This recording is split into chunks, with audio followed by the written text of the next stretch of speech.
আসসালামু আলাইকুম, কেমন আছেন সবাই? আমি আলহামদুলিল্লাহ। আমার সবাই ইদানিং হচ্ছে একটু রাগী রাগী লোকজন মনে করতেছে। আমি যথেষ্ট বিনয়ী একজন মানুষ, ভদ্র একজন মানুষ। আমার লাইফে খুব মানুষের সাথে জোরে কথা খুব কম বলছি।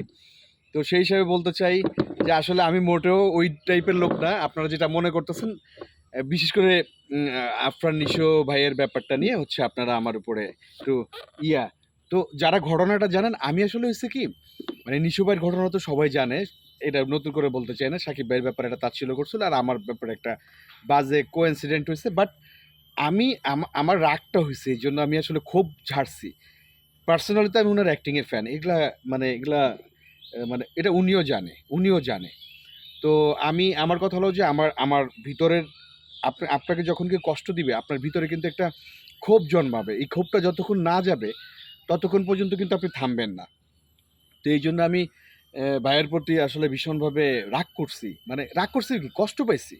তাই না? আমরা তো শিল্পী মানুষ। আর আমি সবসময় একটা জিনিস বলি, শিল্পীদের এবং খেলোয়াড়দের এদের কোনো রাজনীতি করতে হয় না। তো যেহেতু ভাই আমার পরে একটা মানে বাজে আচরণ আসছে আমার উপরে, সেটা আমার নিজের উপরে না, সাকিব ভাইকে নিয়ে ইয়ে করার প্রতিবাদ স্বরূপ আমাকে সে রিভেঞ্জ দিছে। এটা আমি মানতে পারিনি। তারপরও কয়েকটা কনটেন্ট আমার গেছে, এবং এখানে অনেক উনার ফ্যান ফলোয়ার্স আছে, সাকিব ভাইয়ের ফ্যান ফলোয়ার্স আছে। আমার কম হইলেও ২ জন, মানে ওনাদের হয়তো আ বেশি, আমার কম।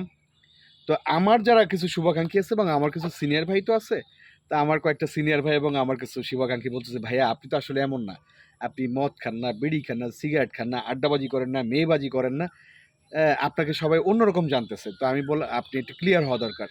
তো এইজন্য আপনাদের ক্লিয়ার করি। আসলে উনার প্রতি আমার ক্ষোভের জন্য আসলে এত কথা বলা হয়েছে। এইজন্য, আর কিছু না। তবে আমার একটা সিনিয়র ভাই আছে, আপনারা সবাই চিনেন, নাম বলি না। আমার বলছে যে, "ভাইয়া থাক, অ্যা ইয়ারে নিয়ে আর কিছু বইলো-টইলো না।" আর আমার কিছু ছোট ভাই ব্রাদার আছে যারা হচ্ছে আমাকে খুব ওয়েল উইশার, খুব পছন্দ করে। ওরা বলছে, "ভাইয়া আপনি ক্ষমা করে দেন। ক্ষমা মহত্বের লক্ষণ। উনি অন্যায় করছে, উনি একদিন নিজেই বুঝবে।" তো একদম অনেস্টলি বলি, আজকের পর থেকে আমি আর উনাকে নিয়ে এট লিস্ট কথা বলব না। এবং অ্যা আমরা সামনাসামনি পড়লে দেখা হলে সব ঠিক। কিন্তু আমার কথা হলো, আমার রাগ, অভিমান হইছে, অভিমান। কষ্ট পেয়েছি। সাকিব ভাই যেমন কষ্ট পেয়েছে, আমিও কষ্ট পেয়েছি। কারণ সিনিয়রদের কাছ থেকে আমরা মানে সিনিয়র সুলভ আচরণ পাবো। ওরা আমাদের গায়ে হাত দিবে, উনারা আমাদের বলবে, "এই উল্টাপাল্টা এদিকে যাস না, এদিকে যাস।"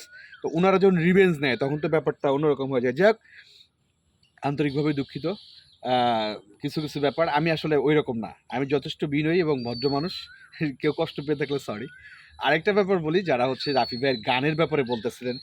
আপনারা সবাই জানেন রায়হান রাফি কিন্তু মানে গান, উনার গল্পের কথা বলি, আজকে গানের কথা বলি। উনার গান খুব জনপ্রিয়। আপনারা তুফানের প্রত্যেকটা গান পাইছেন না? আপনারা একদম hit super hit, hit super hit. মানে তুফানের কোন গানটা আপনাদের মানে পচা লাগছে? প্রত্যেকটা গান ভাল লাগছে। তো যে ব্যাপারটা বলতে চাই, তুফানে যেমন গানগুলো জনপ্রিয় হয়েছে, তার থেকে এই তুফানের গানগুলোকে ছাড়াই যাবে হচ্ছে এই তাণ্ডবের।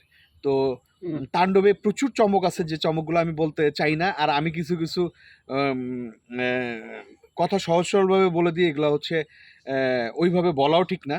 বাট এতটুক বলতে পারি যে হচ্ছে তাণ্ডবে আপনার তুফানের থেকেও তাণ্ডবের গানগুলো আরো বেটার হবে ইনশাআল্লাহ, আমার মনে হয়। তবে মনে হয় না, এটা জানি। কারণ তাণ্ডবের একটু ছোট একটু গানের যে তাণ্ডবের টাইটেল ট্র্যাকটা শুনছেন, আপনাদের ভাল লাগছে না? তো তাণ্ডবের গানগুলো জাস্ট মাইন্ড ব্লোয়িং হবে।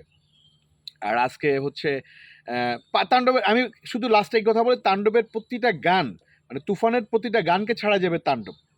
আর আজকে সুন্দর একটা পরিবেশে শুটিং করতেছি, দেখেন কি সুন্দর একটা ভিউ, মানে প্রাণ জুড়িয়ে যাবে। হ্যাঁ, তো শুটিং করতে আসলে মজার ভিউ পাওয়া যায়। তো আমি চিন্তা করলাম, যেহেতু এত সুন্দর একটা জায়গায় আছি, তো সুন্দর একটা জায়গায় এসে আমাকে যারা হচ্ছে অসুন্দর মানুষ ভাবতেছেন, তাদের কাছে আমি ক্লিয়ার করি যে আমি মোটেও অসুন্দর না। প্রত্যেকের ফ্যান ফলোয়ার্স আছে, কিন্তু প্রত্যেকের, কারো কম কারো বেশি, প্রত্যেক মানুষ। আর আপনি যখন কারোর সাথে খারাপ ব্যবহার করবেন, আপনার নিজের ফ্যান ফলোয়ার্স হলেও ১ জন ২ জন কম পছন্দ করবে। ঠিক তেমনি আমার মানে কয়েকটা কনটেন্টে আমার একটু রাগান্বিত চেহারা দেখছে আমার যারা ভাই ব্রাদার, ওরাও বলতেছে যে, "ভাইয়া আপনি তো এমন না, আপনি এরকম করেন না। আপনি ক্ষমা মহত্বের লক্ষণ।" যাই হোক, আমরা ইনশাল্লাহ একসাথে পথ চলবো তো অবশ্যই। তো আমার কথা হলো যে ভাইয়াকে নিয়ে বাজে কথা বললে আর কেউ কি করবে জানি না। আমি অ্যাকসেপ্ট করব না। আমি প্রতিবাদ করব। সাকিব ভাইকে নিয়ে যদি কেউ কোনো বিন্দুমাত্র বাজে কথা বলে, আমি প্রতিবাদ করব। খালি এইটুক বললাম। কারণ কি? সাকিব ভাই হচ্ছে আমার পরিবার। এটুক বললাম। এবং সাকিব ভাইয়ের সাথে আমার রিলেশনটা কি? এটা উনি জানে এবং আমি জানি। সাধারণ মানুষ কিছু জানে, বাট আমরা জানি আমাদের রিলেশনটা কত গভীর। তো এইজন্য পৃথিবীর কে প্রতিবাদ করলো, কে না করলো জানি না। বাট ভাইয়াকে নিয়ে তাচ্ছিল্য করলে আমি প্রতিবাদ করব এট লিস্ট। এটা ধরে রাখেন। কারণ ভাইয়া হচ্ছে আমার মানে আমার পরিবার এবং আমার ভালো-মন্দ খোঁজ রাখার যে ২-১ জন মানুষ খোঁজ রাখে তার ভিতরে সাকিব ভাই একজন। আ লাস্ট এটুক বলি, তাণ্ডব দিয়ে শেষ করি। তাণ্ডবের গানের যারা আপডেট চাচ্ছিলেন, তাণ্ডবের গান, তুফানের গানকে ক্রস করবে। শুধু এইটুকু বললাম। ধন্যবাদ, ভালো থাকবেন। আসসালামু আলাইকুম।